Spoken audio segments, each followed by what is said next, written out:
വിദ്യാർത്ഥികൾക്കായി പുതിയ ക്രൈസ്തവ സംഘടന നിലവിൽ വന്നു. ഡൽഹി സർവകലാശാലയിലെ വിദ്യാർത്ഥികളാണ് യൂണിവേഴ്സിറ്റി ക്രിസ്ത്യൻ സ്റ്റുഡൻസ് ഫെഡറേഷൻ എന്ന സംഘടനയ്ക്ക് രൂപം നൽകിയത്. വിവിധ യൂണിവേഴ്സിറ്റികളിൽ ഉപരിപഠനം നടത്തുന്ന ക്രൈസ്തവ വിദ്യാർത്ഥികൾക്കായാണ് സംഘടന.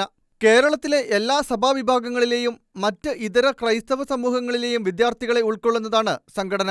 വരും നാളുകളിൽ പ്രവർത്തനം എല്ലാ ക്യാമ്പസുകളിലേക്കും വ്യാപിപ്പിക്കാനാണ് സംഘടനയുടെ തീരുമാനം.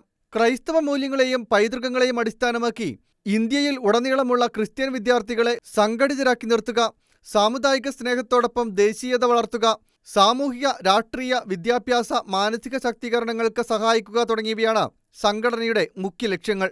ഡെന്നി സെയിൽസ് ആണ് പ്രസിഡന്റ്. ദീപ ഇമ്മാനുവേൽ ജനറൽ സെക്രട്ടറിയായും എഡ്വിൻ ഷാജിയെ ട്രഷററായും നാഷണൽ ഓർഗനൈസിംഗ് സെക്രട്ടറിമാരായി Antony Joseph, Sona David, Akhila Augustine എന്നിവരെയും തെരഞ്ഞെടുത്തു.